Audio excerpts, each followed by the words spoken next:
You're still watching NBS Frontline on NBS TV, and I have Mwanga Chivumbi. He represents the people of Butambala County in Parliament. We have the Honorable Enos Asimwe. He represents the people of Kabula County in Yantonde District. I have Andrew Mwenda, Chief Executive Officer at the Independent. Kanyanda. Yes. And I have Ibrahim Ssemuju Nganda, who represents the people of Kira Municipality. Let me run from Ssemuju. Yeah. What are those big issues that you think should shape the discussion for this country? And number two, you're a member of parliament. You passed a budget that we're running with of 71 trillion, almost 72, 72 trillion Uganda shillings for the financial year 2024-2025. The budget framework paper for the financial year 2025-2026 drops that by 12 trillion shillings. Can you explain this to us? What does this mean? No, you see, the budget performance report is what will tell you how much money we have as a country. And we did say that when we are making a response to the budget. The previous two financial years, when we had a budget of, I think, 52 and then raised to about 56 through a supplementary, the actual money that government was able to correct and spend was 43 trillion, less than nearly 12 trillion in the budget. So on average, Uganda has been spending, correcting and spending through borrowing, through local revenue, just about 43 trillion. And this is what we argued when we are, but when you have people like Enos, even if they bring a $1 trillion US budget, they will say Uganda has it, and they are the majority in parliament. Because the actual money hasn't changed much. URA will always correct less than 27, about 27, 26, and then the rest you are borrowing. But to create an impression that the economy is doing very well, you exaggerate the budget. So when you drop it significantly like this in an election year, no, it will increase. What are you trying to say? Usually the draft, they will bring it when it is raised, because even the one of 70 trillion started at 52. Yeah, they will increase it, because now they will say we don't have this. Okay, you include. So everything will be included in the budget, but there will be no actual money to finance it. The issues that you have raised earlier, and I don't want us to lose them. I have said this and repeated myself 100 times. If you want to grow a country, you choose things that you are going to do and focus and direct all your energy and resources towards those things. I remember one of the clips I interacted with about Dubai, with people in Dubai saying Nigeria has resources, but they are poor. For us, we have leaders and we are rich.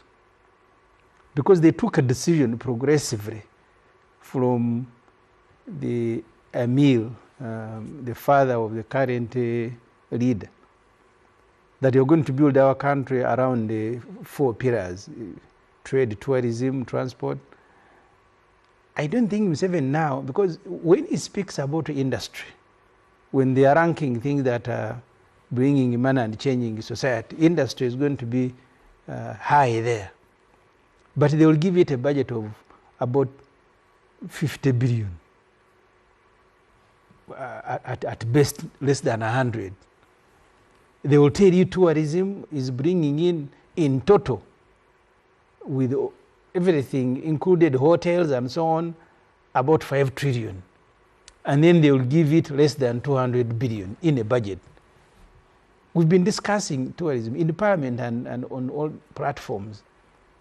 If you have roads in Kampala broken like they are, it takes someone. The other day when we were going to bury my father, people who came to the burial told me they spent 2 hours getting out of Kampala, between Nakasero and Kyengera. 2 hours. If you are a tourist going to Kasese, so you land at Entebbe, you are tired from America or from Europe, and your destination is it Kanungu, where they are cheaper? Bwindi. And you're going to spend 3 hours from Entebbe to Chiengera, 4 hours. I told you, because people go to Rwanda and Ugandans will keep complaining, those who are in government, who are marketing Uganda, they have the highest population of gorillas, but Rwanda is getting more money from them. Gorillas, one time we had, was called Wekesa. And he said Egypt gets about $4 billion from River Nile. Egypt. 7 billion every year. Yeah. 8 billion. Yeah. And for us, we are getting nothing, almost. Why? Because in the mind of Museveni, and I don't want to attack his intelligence, because Museveni is intelligent, extremely intelligent, but he's selfish. He does this thing deliberately. So in his mind, he seeks to market animals as if it is the only thing that people can come to see about Uganda. Because if you have a capital city, the other day I was in industrial area, you're talking about promoting industry. I was in industrial area here in Kampala. You need to park and then begin walking. You come to industrial, because my constituency and the Honorable Namoses, we share the Namambe Industrial Park. Mwenda's friends have done roads there for 15 years. Just that small place, you can't fix roads there. And for you, that is your industrial park. I visited the one of Rwanda some time back. You want to go and see it again. So the focus of Museveni, and then he gives Magora 700 billion. That Magora... to build the pathogen economy? Yeah, that Magora is going to be selling drugs to Africa. I mean, but even Kenya is doing the same thing. He has given these guys of Chira Motors now 430-something billion that they are going to sell vehicles. And they have produced only 80 for, I think now, this is the 7th year. So that's why I said that Museveni is intelligent, but he's selfish. He does these things deliberately. And that's why he will not address them, the major issues in his speech. In his address. He will address goats, because that's what's going to excite the Anton, that the president has spoken about our goats. Now you are in trouble. Those who are our animals, not specifically. Yes, I mean, even if they are not being stolen, you can combine all the animals. So when you sell them, what transformation will they cause to those villages, apart from paying school fees? If you have a voter here who says the Nigeria-Bulindo road is impassable, our MP only sticks to national issues, nothing local for us, the voters. That contract of 18 months was signed by a Chinese company to do that road. But I am told they are behind schedule by 4 months. But I don't want to focus on a road just because it goes in my constituency. Because those who are speaking about this road come to Kampala to work. If a road in our area is a solution, then we should be staying there. We should be addressing. Because people who come to Kampala from Nigeria every day are more than nearly those who are staying there. So that's why to focus on national issues is more important than local constituency, petty, goatee issues. I don't want to do what Museveni is doing. So this address, and I don't see Museveni improving, because now his focus, he has spent a couple of months now, is touring goats, touring pigs. Let me go to Andrew. And then he says, and he keeps contradicting himself. You need to listen. You need to listen to Museveni when he was starting PDM. He said Operation Wealth Creation did not work. They were giving these things to themselves. Now I want to take the money to the people. Now he says, oh, no, Operation Wealth Creation actually worked. UCDA is bogus. That's what he says in his speech. So, let me first take this message from Ronald Kesi Mugisa, who says, I've been following Andrew Mwenda's debates on the social economy of our country. I wish he was given a Minister of Planning and Economic Development. He's a strategic thinker and well-informed. Andrew, you talk about the big ideas. Wasn't Suruma sacked? You outlined what you think are the major issues that are driving global economies in this year and going forward. But when you have a country, going to Fort Portal, you must have been diverted. I don't know if you drove through Hoima or drove through... To Fort Portal, yes, because there's no road anymore. Hoima or through Kazo to get there. You're talking about protecting goats and chickens and cattle. Where do you have the room for those big ideas? This is what I wonder, because you know my grandchildren here are MPs, the three of them. Me, I'm not an MP. It is possible that in a country with 70% of the population depending on agriculture for a livelihood, and those are the people who elect those who govern the country, MPs, members of parliament, ministers, and all this, you are likely to have that government focused on the interests of those people to protect their goats, their chicken, and their cassava in the gardens. And people who understand the psychology of peasants are the ones who may govern Uganda. So if you come with a different idea about how can we transform Uganda from an agriculture into an industrial economy, from a rural-based to an urban-based country, you have to ask yourself, who are the forces, the social forces, with a vested interest in that project of transformation that they stand to benefit from it? The MPs of Uganda will not. Maybe it is Ssemuju who represents an urban constituency. I forget my grandson's name. Amos Asimwe. Amos Asimwe, which is your Enos Asimwe. Enos Asimwe. Yantonde. Kabula in the Yantonde there. They are grazing cows and things like that. That's what he is likely to represent. So the challenge Uganda faces is that you have political power in the hands of people who represent constituencies that have parochial interests, not transformative interests. Because if Uganda, I was earlier explaining and I got distracted by my point. You see, I see Ugandans coming from Nigeria, 2 hours in the morning they're stuck in traffic. 2 hours in the evening they're stuck in traffic. So those are 4 man-hours lost. Not of a peasant on a farm who's producing 2,000 shillings, but of a Ugandan who produces value worth thousands of dollars per day is getting lost. But that is not all. Remember that people who use creative genius, high levels of skill, they need the right environment for them to tap their intellectual and skill talent best. So if you are stuck in jam for a whole 2 hours, you reach office when you're stressed, so you cannot be as creative as you'd be. But when you pass through potholes and garbage and the craters and all this water, mud water, and your car is so dirty, it makes your psychological state worse for you to be creative. And then you have to spend a lot of time in the garages buying new shock absorbers. Uganda spends a lot of money. Washing vehicles every morning. Yes, Uganda spends a lot of money importing spare parts from Japan, enriching Japanese. And Museveni knows this. By the way, if you talk to Museveni, he's perhaps the most knowledgeable about how much Uganda loses value. So you are getting your most skilled citizens failing to work and spending a lot of their money, their time in garages, in traffic jam, and then buying Japanese second-hand spare parts. It's a disaster. So I ask myself, with all these MPs, what is Uganda's strategy to fix those areas of the economy that are the most dynamic, that give us the greatest value? And let me tell you a figure. 75%, rather 65% of Uganda's GDP is produced in 3 districts, Kampala, Mukono, and Wakiso. 75% of total tax revenue is collected here. So if you fix Kampala, Wakiso, and Mukono, especially infrastructure, and the people who work here, you can add 3-4 points on GDP growth.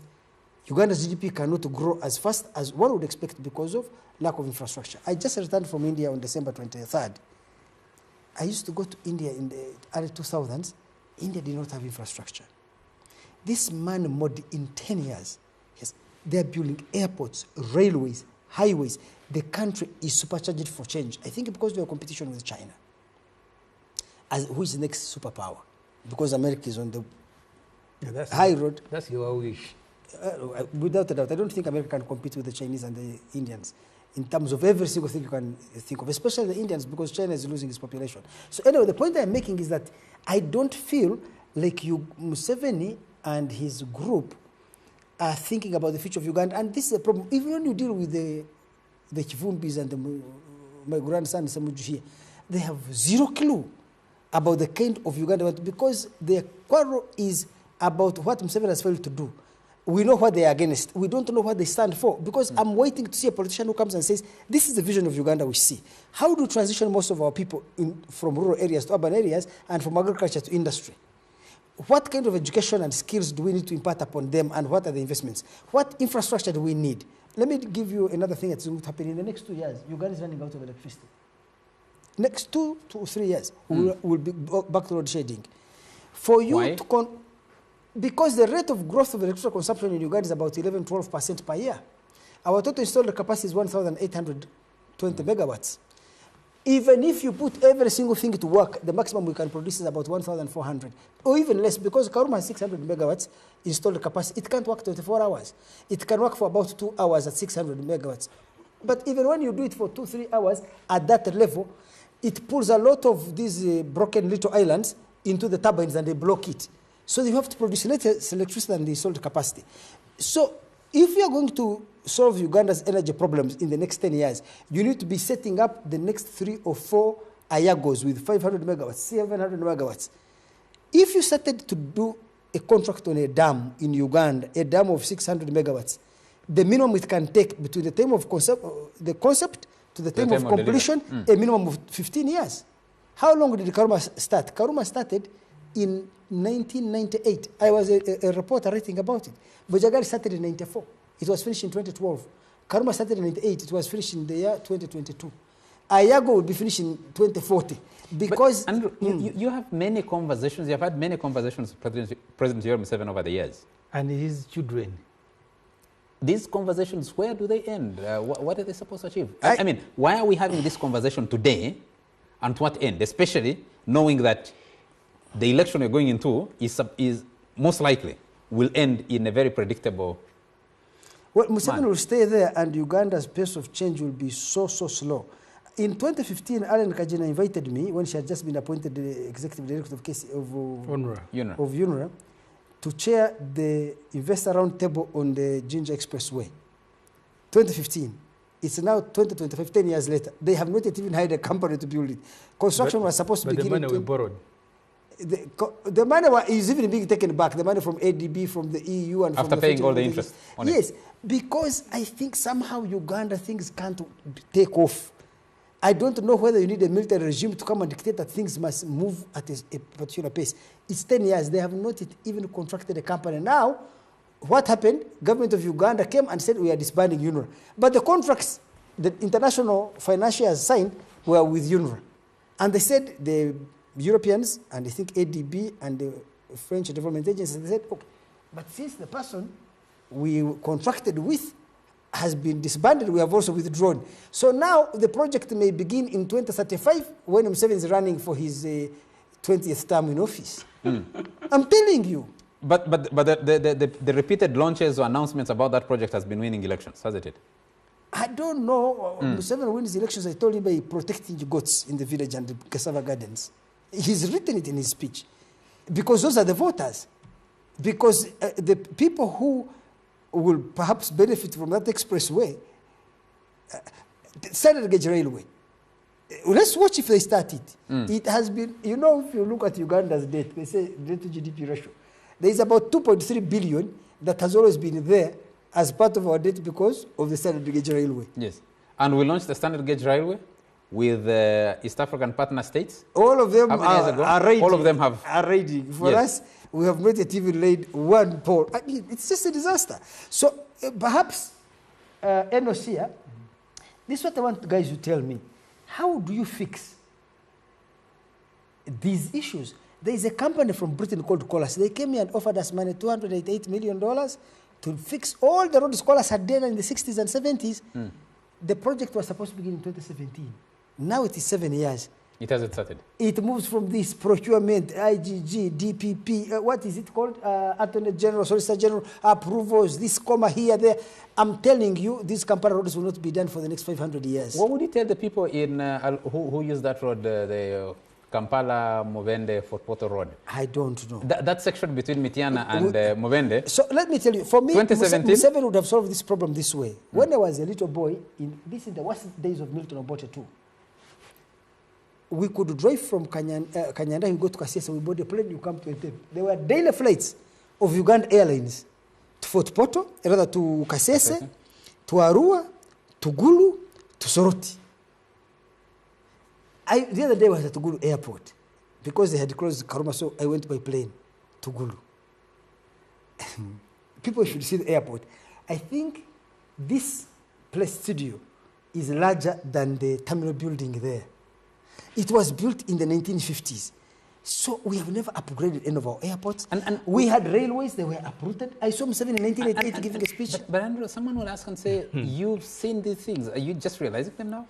No, but I've been complaining about them. You see, I used to be a big fan of IMF World Bank ideas on liberalization, privatization, and all this kind. And Museveni and I were in the same, kissing in bed, defending IMF and World Bank. But I should defend Museveni. He has also changed. Because what those people led Uganda to was a disaster. Because they said that the state should withdraw. The state withdrew from the railways, they collapsed. We withdrew from airlines, they collapsed. We withdrew every single thing where the state withdrew.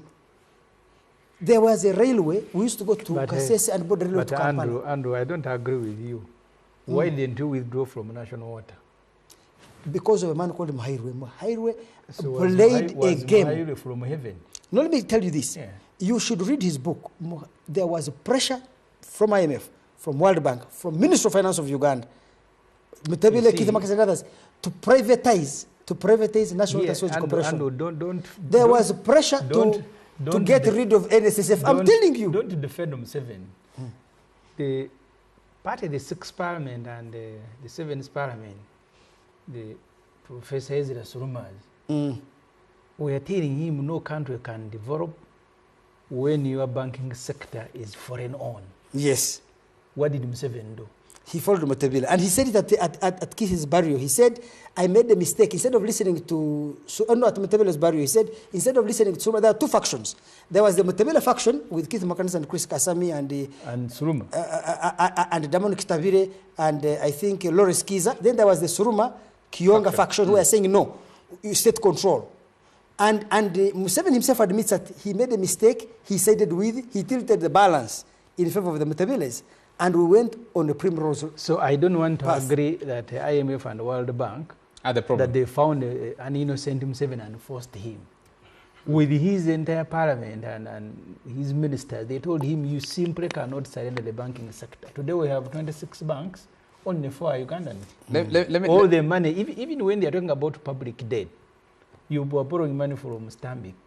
You are borrowing money and at high interest rates. And collectively, they are taking about 11 trillion in interest.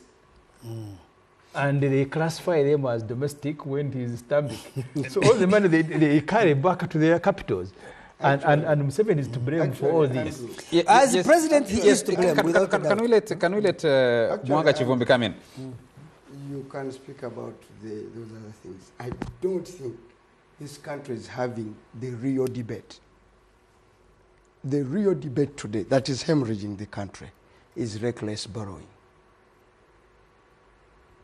I've just gone through the Ssemuju is now the shadow minister for finance. Can I come? I know you're trying to develop a point, but is it reckless borrowing? Is it by design? Is it accidental? What's the problem?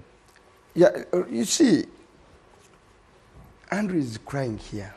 How do you sit on a 14 trillion money borrowed but not dispatched?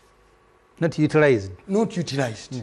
No, forget about, you see, the categorization. 14 trillion, these are audited books of accounts from consolidated accounts of government treasury operations. 14 trillion of the money we borrowed remains in China. And we are paying rent, we are paying commitment fees. Then when you come to money already in Uganda, I went through these figures at the Chairperson Park. Money in Uganda, both on dollar account and on shilling account, you have another 2 trillion out there, redundant. And as Sam just said, you are paying interest rate worthy of 11 trillion out of URA's collection of 20 about 26, 30 to 26, 20, actually it's about 29. Now, if, Andrew, you take away our expenditure on security, that is defense, police, which foreigners don't fund, you literally have no money. You have no money. So you've reached a level where you are borrowing to pay wages. We borrowed 4 trillion the last financial year to pay wages. At every end of financial year, there is a panic around where to get money to pay wages. Now, if that's not the, we can, without having that honest debate, how did we end up there? And how do we get there? I listened to the Attorney, and I'll tell you, Attorney General's office, is it Attorney General, the one of Chiriowa? Dispatch time of a signed contract taking 180 days to dispatch a contract. 180 days, that is 6 months. 6 months. A contract already signed. Andrew, can you imagine, already signed, that this contract is already for dispatch? And it's challenging in saying, as a member of the opposition, as a member of the leading opposition party, why are these issues not being articulated? Why are you not providing? We are. He may not have listened to Parliament. Incidentally, when Uganda take interest in Park's report on consolidated account, Andrew, he was there. Parliament even failed, ashamed to debate it. Said the country cannot listen to this because it was so shameful of the level of wastage. So, do they resonate with your voters in Mutambo? when you are developing do they the resonate country, with the voters? I sometimes want to follow Gandhi. Gandhi one time said, I will follow you because I'm your leader, but you will follow me because sometimes when you reach a certain level to help a country, you close your eye on the petty politics and say, this is right for Uganda, we must do this one. Let's do the heavy lifting to get this country out of the mess it is in.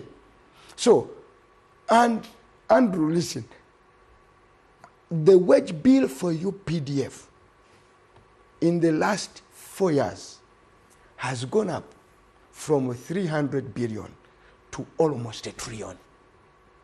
A wage bill of UPDF. The expenditure of Museveni on State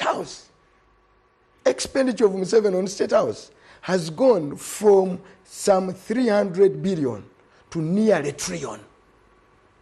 Is this not a big discussion that we must have at the country? How do we spend all that money? Actually, if you go down and look at the money the president spends on the tour of UPDF per day, you will be amazed. UPDF or PDM? PDM, these tours, and you look at the resources spent on those tours, but they can fix all these roads we are talking about. Let me take a message. So that's why for me, yeah. I'm not even saying, Andrew, we are having the real discussion in Uganda. Let me take a message from Violet Mugisa, who says, in 2023, I was employing 26 workers on my tea farm. We have over 5 tea factories who employed more than 10,000 workers. Where have all those people gone with no employment and the collapse of tea prices in the country? Where is that debate happening? Honorable Ssemuju, let me come back to you. Where is the discussion about the big issues that should ideally have been part of the president's address to the nation? Yes, first and foremost, I want to correct the impression by the panelists. One, of course, I will not blame Andrew much, but Uganda has a strategic plan, well documented under the National Development Program. We are now at level 4, I would call it. All that we are talking about is well documented in those documents, in that book, or plan or program, I will call it. Well researched, well informed, and we know where we want to be. But where is the problem? The problem is how do we finance these programs? How do we finance this strategy? Part of financing the strategy, of course, is resource mobilization, is collecting more taxes, is finding where we have a comparative advantage and effectively utilize or work around those areas for us to improve on our resources. Because the only way we can finance the strategy is if we have enough resources, which all the three individuals here are not addressing. Where do you want President Museveni and government to finance all the strategic issues you are raising? We must get money from taxpayers How do we get money from taxpayers? We must empower them. What Andrew Mwenda was asking, or what you were asking, that what PDM is about. PDM is about agriculture, increasing or improving on agricultural productivity. PDM is about empowering these locals, because statistically we are saying, wait a minute, 38% of Ugandans. PDM discussion in a big debate. Why don't you allow me finish? Let me give you more time to finish your point after a very short break. But let me take a message. I know I've cut you short, but it's your colleague who disrupted you. What was he saying? Let me take a message as we take a break from the Honorable Sam Kutesa. He says, I think my friend Andrew Mwenda expected way more than what is normally contained in New Year messages the world over. I hope he, like me, listened to the messages of other world leaders. None of them were policy or political statements. There are more appropriate occasions for those. What is wrong with addressing issues that concern villagers who are 90% of your country? It's straight knowledge that all politics in the final end are local. The elitist statements being made tonight are high-sounding rhetoric signifying nothing. That's from the Honorable Sam Kutesa. I'll take another message. Someone says, let me just, my friend Andrew Mwenda tonight has a canny resemblance and sounds like the vintage Andrew Mwenda of the mid-2000s. Is he a limited edition clone for NBS Frontline 2024 show? Good and honest submission so far with informed mannerists. Wanga Chivumbi, Member of Parliament for Butambala. You're most welcome, sir. Thank you. Happy New Year. Happy New Year. Good to have you here. Yes. From Kavula County in Liantonde. Is it Liantonde, the constituency? Yes, it is Liantonde. Kavula County in Liantonde. I have the Honorable Enos Asimwe. Very nice to have you, sir. Thank you so much, Magusia, and the viewers. Happy New Year. From the village of Kanyandahi, the city in Rutete sub-county, and from the Independent, the old man, Andrew Mwenda. Very nice to have you. My privilege to be here, sir. And from Kira Municipality, and the frontliner, the Honorable Ibrahim Ssemuju Nganda. Very nice to have you, sir. Thank you, Charles. Thank you. Gentlemen, we'll hit the road running. I want to start with you, Andrew Mwenda, and say, you listen to the president and you have had many interactions with him. He speaks very strongly about his performance, the performance of his government. He speaks very strongly about where he sees the country going, but the realities on the ground, and of course, Uganda has now officially joined the BRICS the alliance, which many will see as a slight to the West, particularly the United States. What do you make of some of the highlights of the president in his address to the nation and the realities of the year 2025, which is a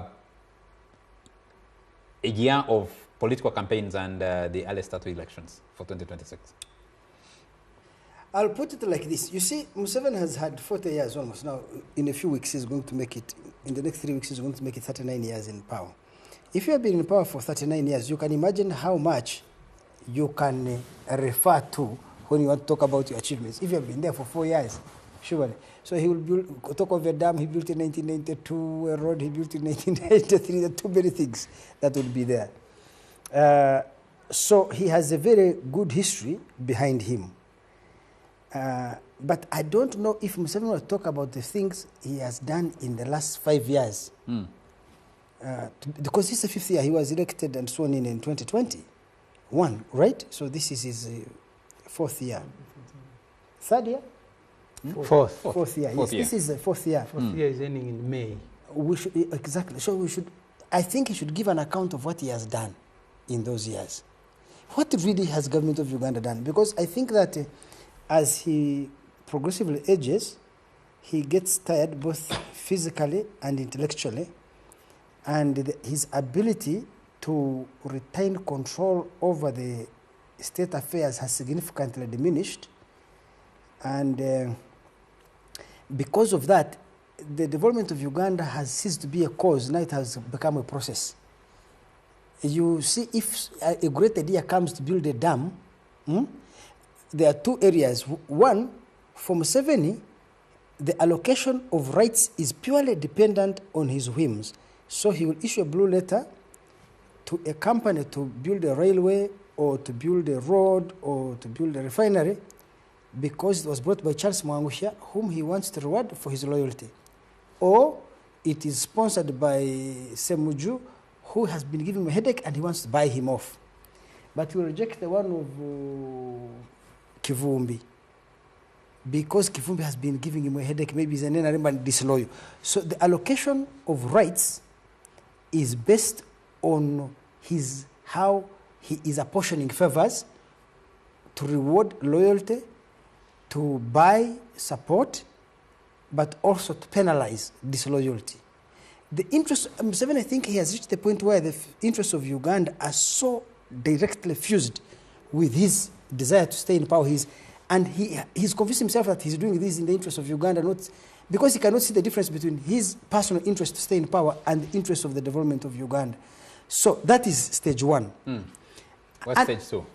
Before I finish stage one, precisely because of that, public institutions in Uganda no longer... But Nganda is one of the advisors. Why are you not advising him properly? But I have been advising you for the last 20 years. How far? 25 years, how far have I gone? So I was saying that public institutions in Uganda therefore no longer embody a collective vision.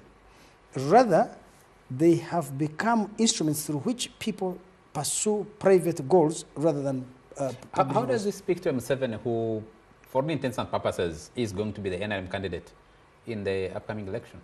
The party plans will have its own primaries, I think around July, maybe. What I'm describing is the way he has organized, the way political power is organized, the way it is exercised, and the way it is reproduced. You see, Museveni does not seek to win a big share of votes through public-spirited efforts to deliver public goods and services necessarily. That is of course part, because he's very keen on ensuring security, which is a public good, a minimum of roads, poor quality healthcare and poor quality education, right. But the main thrust of his strategy of organizing power, exercising that power, and reproducing that power through winning an election is trading private favors to powerful politicians in exchange for their support. So rather than deliver healthcare, say, to a particular place called Nganda, he may pick a powerful and influential pillar of opinion there called Charles Mwangusha. He appoints you in the cabinet. Then you create a link between him and their co-ethnics, Batoro. The Basamia, he will put a Basamia minister there. It does not matter what the minister really does to deliver on the public role assigned. The KPI, the key performance indicator for the minister is that they have a constituency. Do you deliver that constituency to the president? Do you cool down the other constituency which has been giving me a headache? So it is through the trade in private goods as opposed to public goods that the main fulcrum of politics in Uganda runs. So, but I wanted to answer your original question. As a consequence of these things, you see, Museveni, I think in early years, may have made what I would consider a strategic mistake, but it was a tactical move that was very good. He liberalized the economy. He privatized the public enterprises. He deregulated many activities. The consequence was that a significant share of the economy was taken from the dead hand of the state, put into private hands. And as a result, you can drive from here to Namugongo, you see people building new, wonderful residential houses, apartment blocks. I have been to this guy's village there in Kira. He has a mansion of a house. You see Ugandan journalists, everybody, people are building beautiful houses. So you have a large middle class in Uganda. So that is the sphere of private interest. If we go to the sphere of state action, I mean, you just drive through the roads of Kampala, go to hospitals in Uganda or schools.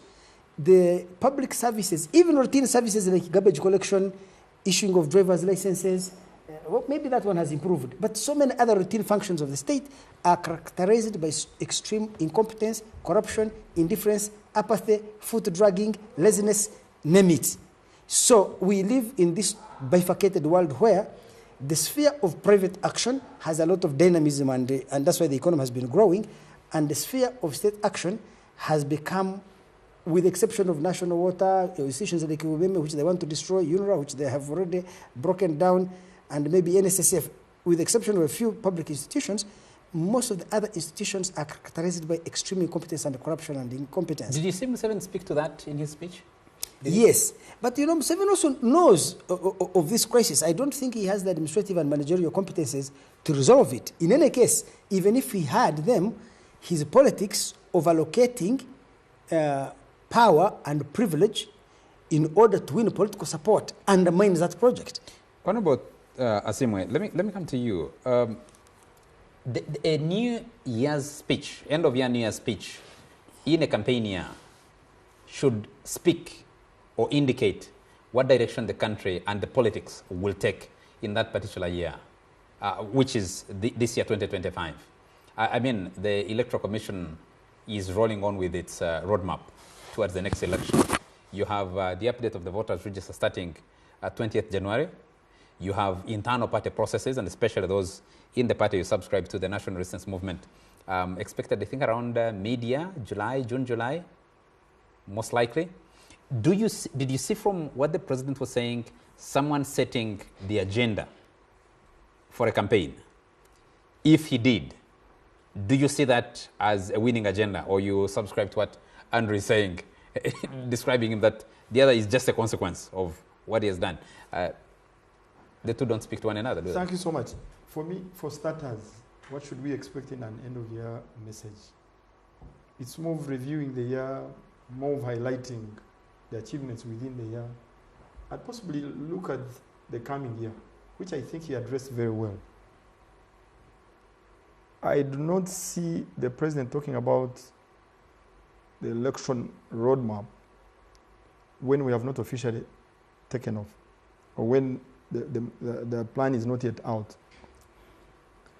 To which I expect that he's going to address effectively during the State of the Nation address in June.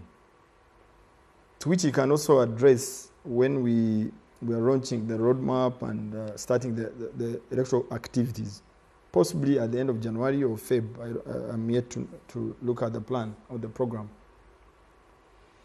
His focus was so much on what has happened during 2024. His focus was so much on the direction that this government wants us to take, economically, politically, and all that, because he emphasized wealth creation, to which, in my view, he addressed that factor effectively, because we should also appreciate that towards the end of the year, he visited most of the regions to look at the progress of parish development model and wealth creation. And during the state of the address of when he was addressing the nation on 31st, he more or less brought out the challenges he found in the field, which actually impact the ordinary person. To an ordinary person in the Antonde, that's what they wanted to know. How is the president going to address the issue of animal theft? And he said he was banning police bond. Exactly, but where was he coming from? Can the president ban This police is bond? what he picked in the field. Yes. Can the president ban police bond? I need to check what the law says. We have lawyers here, they can help us. But he said he has the powers to do it. But I'm also not saying, I don't think he's banning them. He is just saying, a presidential directive can be reviewed by the relevant agencies. If the president has said... He says, I have discussed the issue of court bail with the Chief Justice, but I'm also banning police bonds. Because he was even very specific. To thieves, he said, who are ready for trial. Yes, he said, I'm banning police bonds because Uganda police is under my control, internal affairs. So I think he could be having the powers. I didn't look at the law when I was coming here, but I believe he has. But the question is, was he speaking to the ordinary Ugandan? My concern is so much, was the president speaking to what we want here as Ugandans? Not necessarily what the likes of Nganda and others and the Chivumbis, I know they have not spoken, but they might look at his speech, not have touched what they expected of him. But in my view, he touched what we expect as Ugandans. One, he emphasized wealth creation and highlighted the challenges that he found. And one of the challenges which he addressed effectively is animal theft. Because we're talking about wealth creation, we're talking about giving PDM money, we're talking about this money supporting farmers or families to start up enterprises like rearing goats, pigs, cattle and all that. And imagine I borrowed 1 million and bought goats, put them in like a small compound or in my small acreage, and then somebody steals these goats. This person, after stealing, I report to the police. Possibly I have a hint on who he is, and they arrest him. In no minute, this person is released. Because, of course, the 48 hours requirement, legal requirement.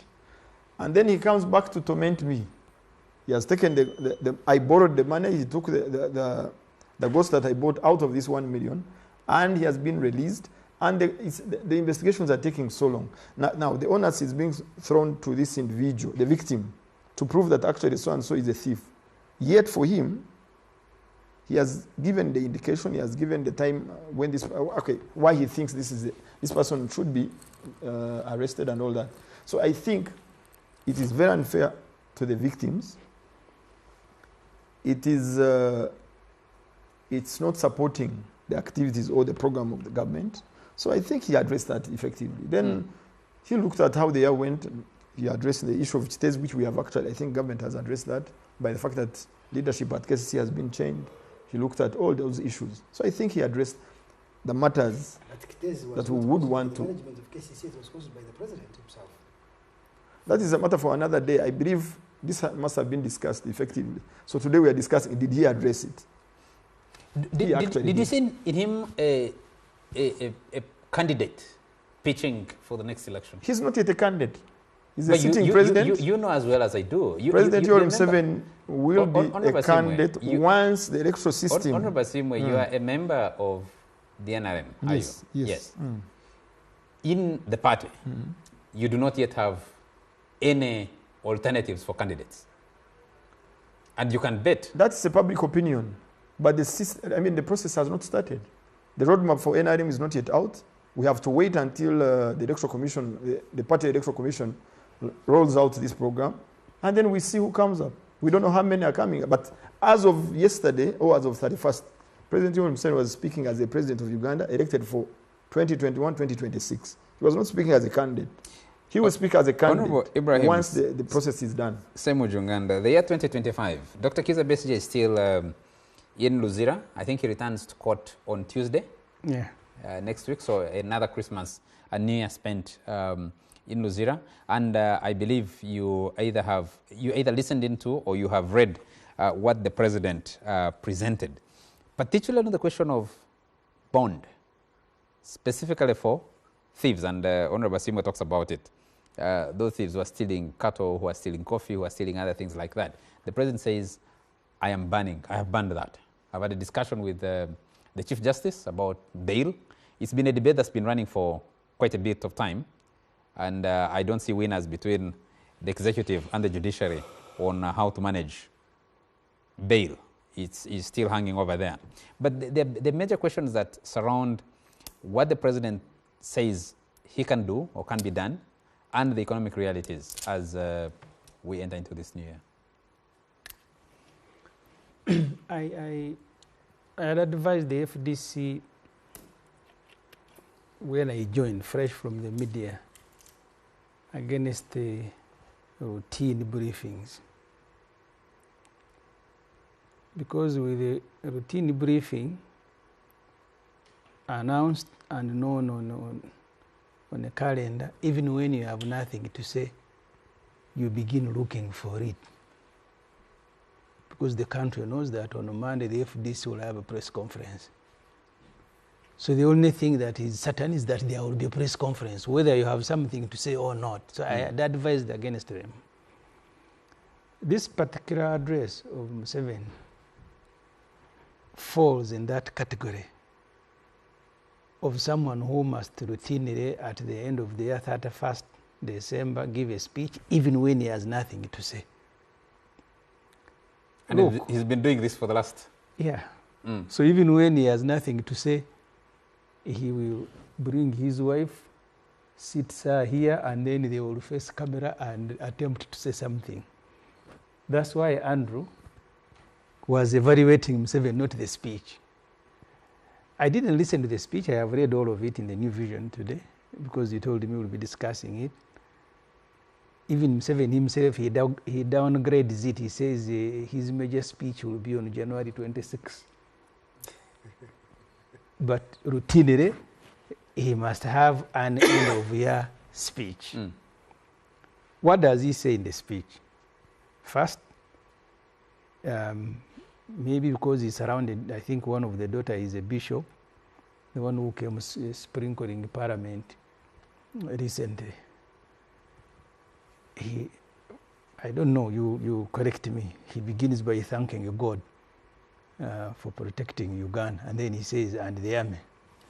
But rarely does Museveni thank God, because that takes away credit from him. But this time he starts with God, the army, other agencies, and so on and so forth. And then he briefly speaks about security, how he has crushed the ADF, how he also crushed a scheme by people who were organizing demonstrators, and they wanted to kill them and then accuse the government of killing demonstrators, akin to what happened in Kenya. He said even that one. So he's speaking to the Gen Z's demos in Kenya. Yeah. But he doesn't want to speak about the protest in Uganda. He doesn't want to give them a high profile, so he addresses them in passing. And then the subject matter of this particular speech, stealing of livestock and crops, and the issue that you have mentioned that I have now banned police bonds. But the Constitution says someone shouldn't stay in the police custody beyond 48 hours. So why do you blame police? The Constitution says you don't stay there beyond 48 hours. Police should process you and hands you over to the judiciary for trial. But Museveni does these things deliberately. My feeling, because the context of this speech is that one of the graduates of the Defense College had interacted with the population, and they told him the reason they were harvesting premature coffee was because of thieves. So he says that is one of the justification for his response. And then he also speaks about stealing of goats. I have a feeling he may have interacted with the people in Rwaktura where he had Christmas, and they told him these are our problems. Because I saw the story in the New Vision, they said about 2,000 cattle had been stolen in Ssemuju and Lyantonde, which he represents. So the president came to address village issues in a national address. And because he didn't have an answer, and the Museveni have known he will seek to blame everybody else except himself. Now the blame for failing to provide security for the villages and farmers, the blame now is police. The matter, by the way, is serious. Isn't it rightly a police responsibility? See, it should be a police responsibility, not in granting bail, but in hunting down the thieves. Because the statement by Museveni presupposes that in all the cases, the thieves have been gotten and given police bond. In the area where I was born, actually nobody has ever been arrested. But they couldn't terrorizing that village and many others, still cattle, still bananas, still everything. But there is no institutional response to go and get them. The villagers, once in a while, if they suspect one, they will go and lynch him. So it appears to me Museveni he had a regular address to make without anything to say. So he found something to say. And because you guys, because around this time, from my experience in the media, there are usually not many stories. So you are making us discussing this even when there is nothing. Because look, the year 2000, the year 2005. Hold it a moment. Yes. Hold it a moment. This is a critical junction. You have an election coming up. Campaigns begin. Every roadmap, whether in a political party, the electoral commission, individual candidates are gearing up for an election year. You've had a quite eventful 2024. For the first time, you have you pass a budget, and the president returns it to you and disagrees with you. And you bend backwards and accept his suggestions. You have a year where a political player who had a critical political player for the last 20 plus years is rearrested on charges of gun possession in a foreign country, brought back Kidnapped, not arrested. Yes, kidnapped, brought back here, faces a military court, and is incarcerated. There are critical issues that needed to be addressed. Exactly. So you have issues about a crop that has become has been a major crop, but because of price hikes has become very controversial. Coffee. You have rationalization of government agencies. All these issues happened in the year 2024. The president comes to address the nation, end of year, going into the new year, shaping what discussions should happen in the yeah, all the issues that you have mentioned, he did not address them and deliberately.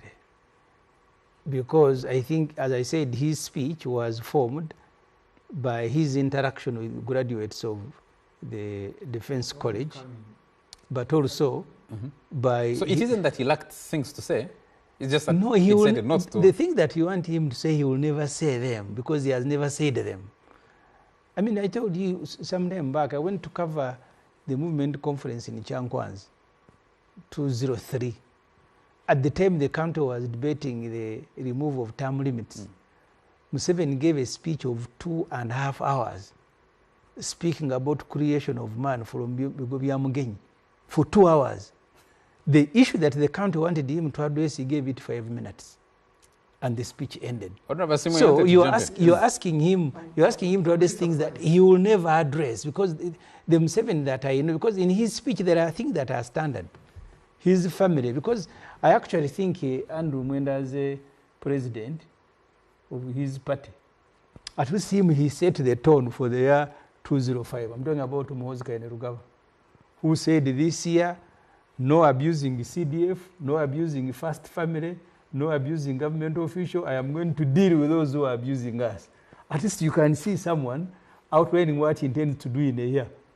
But Museveni spoke like someone who had been sleeping, and then he's walking, please remember the addresses tonight. And then he comes, they are stealing cows, don't give them bone. The issues you have outlined is what you expect the head of state to address. He did not want to address them, and I don't see the appetite for him. Because Museveni, these elections, even when he goes to campaign like he's doing, he will pretend that he's moving around, organizing people around the wealth creation. Nothing to do with... Mr. been itching to come in before Mwanga Chivumbi comes in. No, actually, I wanted to ask Ssemuju, when you say that, there are two issues. You say that he never addressed them. When you speak about security, talk about riots we had here in July, which failed anyway. Talk about coffee, which had a lot to do with rationalization. Because the coffee debate started with rationalization. What did you want him to say other than that, honestly? For me, those were the highlights of the year. Then when you say that he's talking about village issues, the honest truth is, I think, Honorable Ssemuju, you can call even your people in Ruengo, they will tell you this. Back in our villages, there are serious cartels of animal thieves. Now, coffee is also becoming another issue. Somebody comes to your garden and they don't even do it professionally. They pluck out everything. Take the good ones, the bad ones, they'll ripe and not ripe, and they run away with them. So for me, when you say he brought village issues to national, what is more of the village than what he said? Or what do we need to be national that does not start with the village? Because everything we do at the national level starts with the villages. At some point in 2022, I remember I'd wanted to bring in a private member's bill to do with animal identification and traceability. It all had to do with animal theft. These cases of cartels being in villages, they steal today, they go into police, they are released, they come and steal again. They're very people. They come and slaughter cows at somebody's farm. They move out with the meat. How does this directive deal with that? How does the presidential directive on police bond deal with that? I believe now it's going to wake up the police investigations unit to do their investigations better. By the time they arrest somebody, they should be equipped with enough evidence to straight away handle the file to the judiciary system, and then this person is taken on by the judicial system. But not to bring him to the police station. The next day you release him, the file is not processed, you keep claiming that you're investigating or there's no investigation being done. So in my view, the president was extremely on point to deal with this problem. Was he actually addressing the problem? He was actually addressing the problem that is faced in all the villages. Yes, identifying the problem also and diagnosing it, in my view, is partly solving the problem. Is Andrew trying to intimidate you or something? No, it's not. Andrew Mwenda can intimidate me, but for me, actually, the president of 31st October was being more realistic. He was being more realistic. He was touching the lives of the ordinary Ugandans. Honorable Mwanga, let me hear from you. What your take is, particularly with that directive?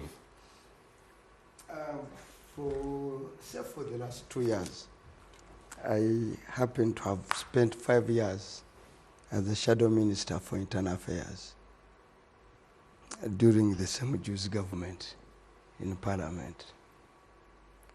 The issue of animal theft, not just animals. If you speak to people who are in poultry, okay, they literally sleep in poultry houses. If you speak to people who are even in border, good enough, you know a lot knowledge about border. I do. How many get hit by Katayimbwa, and how many get killed, and how many borders get stolen, it will amaze you. Now, the question of stealing this animal, especially, forget about you who have farms, especially in the central region, where people are having this 1 cow, 2 or 3 small farmers. It has been literally wiped out. And those livestock were very, very critical. In poverty alleviation, in catering for education. Because once you lack school fees and go to ENOS, you say, I'll pay you in December, my animal is about to give birth. My animal is about to give birth. And that happens. So there's been even outright theft, breaking into houses, has been an issue. But he nearly got to the point and then mixed it with politics. The question, I've been following cases in my constituencies whereby even when you pass through the villages, they'll tell you who are the thieves are. They'll tell you, we believe Andrew Mwenda is part of The thief. the thief. But But of course, Andrew doesn't steal stealing goats. He doesn't steal goats, steal other things. But I'm not saying you. So they'll tell you when you pass, I'm just giving an example of the old man, he won't get hurt. They'll tell you in the village, if you pass there, and the question is, why didn't the security apparatus peek out, the judicial system peek out? Now, 2 things. All MPs here have been at one time called by voters to say, my person was arrested, don't intervene, just give me money. I know what else to do. They tell you, don't call the DPC, don't call the state attorney, don't call the magistrate, but you just give me money. Money to do what? To bribe. Whom do they bribe? They bribe the state attorney, they bribe the judges, they bribe the CID to write falsified And the prosecutors. and prosecutors. The president was very near, and this is a huge problem, was almost spot on. But then, as usual, he spoiled things by getting, because we are near politics, his biggest worry, the president, as we go into this election, are the number of youth who are going to vote.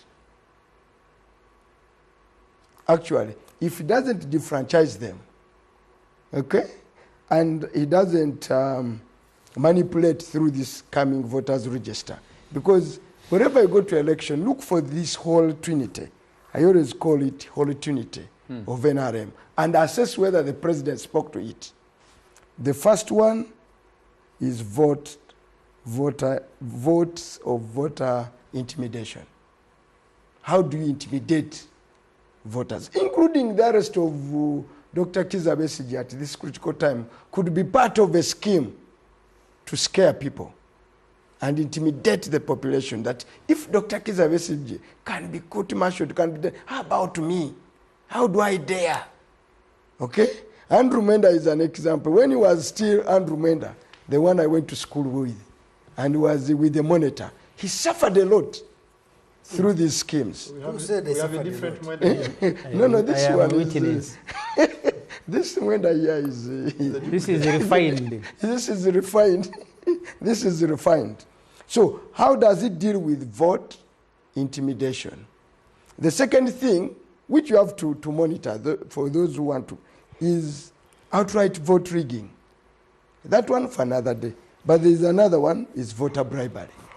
He knows the only reason why we had a 72 trillion budget in the last financial year, which has now come down in the budget framework to 50 what? 57. To 57. Okay? Is because he was building a war chest. And at every turn of election, there are shoulder compensations, shoulder projects that come up, the likes of, I don't want to mention, you know them, that take so many billions. I'm yet to study the supplementary schedule, which has been brought, to get to know who was paid of the 2 trillion that they had to generate. To pay, to out of the 3%. I have an interest on who I think Honorable Ssemuju is now his responsibility to look at. I'm now deployed elsewhere. But all that money literally, and always an increased classified expenditure at this budget and next year, you will be amazed by how the classified expenditure is going to go high. So all this is to build a war chest for vote, and as Andrew tried to talk about it, voter bribery ranges. The ordinary wananchi can be given 10K, 20K. Then there are these other opinion leaders that are given contracts. He knows I was asking him, he sits in the finance committee. We are now dealing with a group of people who don't want to pay tax. They come for tax waivers, and people come to even waive tax for VAT. VAT, you say, now I collected the money from Andrew Menda, I don't want to remit it to government. Okay. So you have all those other things. Therefore, the Museveni that was talking about bond was Museveni that had identified the right problem and then tried to achieve it. Because he's searching. Going into a campaign without COVID, an outright campaign without COVID, what other justification will he have to stop Uganda and to freely associate? You remember, at every election in Uganda, you either have a Kalangala action plan, you have a Chiboko squad, you have crime preventers, there will always be some quasi-militarist, coercive group that will go out there. You remember Kakoza Mutale, I think he was with the Kalangala action plan. Yeah. No, he's very old. He's very old, he can't do anything. He's out of public life. He's out of public life. But there was Kalangala action plan, Chiboko squad. There was a year went to Mukunde late, a group that beat people. Okay? So you could imagine, sometimes it is ESO, police, Or the maybe last he spoke, election. Now, is it possible that he spoke the way he did because paid very little attention to the politics because he feels he's managed the political position? no. Or challenge to him? No, you see, he's managing the political elite. But the actual position to Museveni is at the grassroots, is for the unemployed youth. And these guys, I live in the villages, and you have to be careful with what he's doing. He knows sometimes what these lazy street officers do. They go, like people are watching Man U, Arsenal. They do a chido. They call it a Round up everybody. Round up everybody and take them to police cells. We are normally called, so many hundreds of those have been rounded up, and they begin screening. Now, quite often that results into a bond. Now you are saying all those youth should stay in. So please, and for me, that's another Museveni that wants to again go after the youth because he fears they're not on his side, wants to intimidate them, and that is the vintage Museveni that is so mean, and he has failed to be a statesman when it comes to election. He has always stayed that mean man who jumped over dead bodies to go to power, and he thinks he can retain power through that one. That is the Museveni, the real one. So the real one that spoke about the police bond is a Museveni that is fearful, that there is a population out there which he can't control. How do you intimidate them? He's been trying through court martial, through all these other things. So he's been at that's a common script, and he has been at it. Ssemuju should have been aware since the Arab Spring. Who was he speaking to? Who? You think? Yes, who was he speaking to? He was speaking to these young people, trying to intimidate them. Exactly, that's what is going to happen. So for me, I think that was a Museveni that identified a legitimate cause, that, like poverty. For example, at every turn when you have 1 or 2 years to go to poverty, Museveni will to a country. To elections. To election. Museveni will to a country in the name of wealth creation, to Lembeke, to what, at every turn. Therefore, he enjoys poverty. Because out of poverty, he gets legitimacy to a country and do everything. That is routine. And can you believe you want to go and assess PDM and you go to Mwenda's farm? And you go to the vice president's farm to see how PDM has performed, like he was doing. You go to a speaker's farm to say, I want to go to PDM. These are farms on state oxygen. The moment you switch it off, there will be no farm. There was Andrew, let me come back to you. To put the speech into context, this is an election year. Do you think the president spoke to an election year? Well, you know, I am not connected to the vast majority of Ugandan voters who are peasants, and I don't think massaging their egos is what is going to transform Uganda, because a lot of what the president was saying, I would imagine he has better political instincts than me. I'm not in electoral contests. Because if the president of Uganda is talking about the stealing of goats and hens, and that is his responsibility, and trying to stop police from issuing bond, really is that the future of Uganda? I would think that in 2025, the president will be talking about what are the big issues that Uganda is confronting. Youth unemployment, how do you handle that? 2, what is the big issue? Uganda is being stuck with 70% peasants. I need to look at the census results. I think they will come out tomorrow. I need to look at the census results. How many Ugandans depend on agriculture for a livelihood? Let me tell you, any country where a significant share, 70, 80% of the population depend on agriculture for a livelihood, will always be a poor country. The process of development is a process of transition from agriculture to industry, which is also occasioned by the transition of most people from living in rural areas to urban areas. So if you're talking of structural transformation, and I do not know anybody in Uganda or in Africa here who talks a lot about structural transformation more than Museveni. This speech does not address structural transformation. That's a strategic goal.